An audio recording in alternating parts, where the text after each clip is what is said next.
चंदौली जनपद के अलीनगर थाना क्षेत्र में हुए मनोज कुमार हत्याकांड का पुलिस ने महज 24 घंटे के भीतर सनसनीखेज खुलासा कर दिया है। पुलिस जांच में सामने आया कि हत्या के पीछे कर्ज, ब्याज और पुरानी रंजिश का जाल था।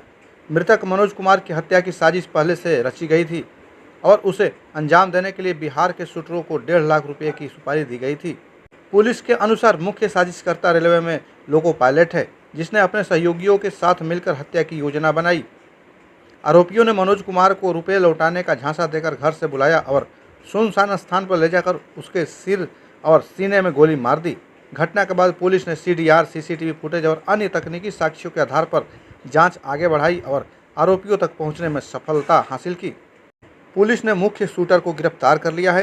पुलिस ने उसके कब्जे से हत्या में प्रयुक्त पिस्टल भी बरामद की है। बरामदगी के दौरान आरोपी ने पुलिस टीम पर फायरिंग कर भागने का प्रयास किया, जिसके जवाब में हुई पुलिस कार्रवाई में उसके दोनों पैरों में गोली लगी और उसे गिरफ्तार कर लिया गया। पुलिस अधीक्षक आकाश पटेल की लगातार 15 घंटे की मॉनिटरिंग और अलीनगर पुलिस स्वाट तथा सर्विलांस टीम के संयुक्त प्रयास से इस ब्लाइंडर मर्डर केस का खुलासा संभव हो सका। मामले के सफल अनावरण पर एसपी ने पूरी टीम को 50,000 रुपये का पुरस्कार देने की घोषणा की। थाना अलीनगर क्षेत्र में 6 तारीख को एक साइकिल सवार व्यक्ति की गोली मार करके हत्या हो गई थी। इस प्रकरण में तत्काल पुलिस टीम के द्वारा पहुंच करके मौके पर जानकारी की गई थी, अभियोग दर्ज किया गया था। जो मृतक है उसकी पहचान मनोज, जो कि निवासी मुगल सराय हैं, उनके रूप में हुई और ये चनासी मंडी में एक धर्मकाटा था, वहाँ पे काम करते थे। घटना पूरी तरीके से एकदम ब्लाइंड मर्डर था, कोई भी इसमें आई विटनेस नहीं था, कोई क्लू नहीं मिल रहा था। तत्काल इसमें सभी टीमों का एसओजी, सर्विलांस, थाने की टीम, इनका गठन करके अनावरण के लिए प्रयास किए गए। प्रकरण में सीसीटीवी फुटेज, मृतक की जो सीडीआर है, इन सबके विश्लेषण के माध्यम से ये तथ्य सामने आया कि एक रेलवे में काम करने वाला लोको पायलट, जिसका नाम कृष्ण भगवान सिंह है, उसके द्वारा एक अन्य दुकानदार के फ़ोन से मृतक को तकरीबन 1 बजे दोपहर में फ़ोन करके बुलाया गया था। इस चीज़ का कोरोबोरेशन हमें सीसीटीवी फुटेज के माध्यम से भी मिला है, जिसमें मृतक और कृष्ण भगवान दोनों साइकिल से साथ साथ घटनास्थल की ओर जाकर दिखाई दे रहे हैं। साथ ही सीसीटीवी फुटेज के अवलोकन से ये भी स्पष्ट हुआ था कि इन दोनों साइकिल सवारों के पीछे बाइक पर 2 व्यक्ति जो लगातार मुगल सराय से अलीनगर तक इनके पीछे पीछे गए हैं, जो संदिग्ध प्रतीत हो रहे थे। इन सभी तथ्यों के आधार पर जो कृष्ण भगवान है, इसको ट्रेस कराया गया और इसको पुलिस कस्टडी में लेकर के पूछताछ की गई। इसके द्वारा संपूर्ण घटनाक्रम को स्वीकार किया गया और ये बताया गया कि 2 शूटर इसके द्वारा बिहार से हायर किए गए थे और उनके द्वारा ही ये घटना कारित की गई। घटना के मोटिव के विषय में जो जानकारी की गई, उसमें 2 तरीके के तथ्य पूछताछ में सामने आए हैं। पहला कि जो मृतक था मनोज, उसके द्वारा लोगों को ब्याज पर भी पैसे दिए जाते थे। इस बात की पुष्टि जो शव था उसके पास एक डायरी मिली है, उस डायरी में भी बहुत सारे व्यक्तियों को ब्याज पे पैसे देने का जिक्र है, जिसमें कृष्ण भगवान सिंह जो व्यक्ति है, अभियुक्त है, उसका भी नाम उस डायरी में है, जिसमें ब्याज पे पैसे दिए जाने का उल्लेख है।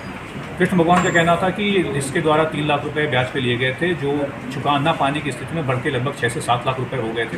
इस बात को लेकर के वो लगातार तगादा करता था और परेशान करता था।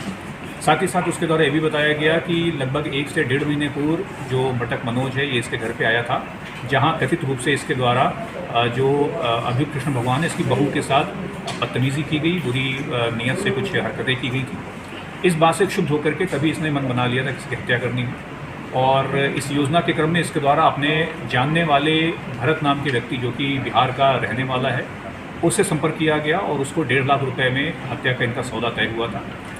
भरत के द्वारा अपने एक अन्य साथी सूरज उर्फ राजेश, उसको भी इस पूरे षड्यंत्र में शामिल किया गया। ये दोनों शूटर बिहार से 3 तारीख को चंदौली में आए थे और कृष्ण भगवान के द्वारा अपने घर के पास में ही एक घर ले करके इनको वहाँ पर रुकवाया गया था, रहने की व्यवस्था की गई थी। पिस्टल भी कृष्ण भगवान की तरफ से ही पैसे अलग से दिए गए थे, उसके द्वारा एक खरीदी गई थी। 4 तारीख को इनके द्वारा जहाँ पर इनको घटना करनी है, संभावित जो स्थल होगा, उसकी पूरी रेकी करके सारी तैयारी कर ली गई थी। उसी योजना के क्रम में 6 तारीख को इसके द्वारा मृतक को फ़ोन किया गया और ये बताया गया कि जो ब्याज का पैसा देना है, मैं तुम्हें एक व्यक्ति से दिलवा दूंगा, आकर के मुझसे मिल। ब्याज का पैसा लेने के लिए ही जो मृतक है वो वहाँ से निकला था और इसके बाद इसको अलीनगर की ओर ले जाते हुए रास्ते में इनके द्वारा एक घटना कारित कर दी गई थी।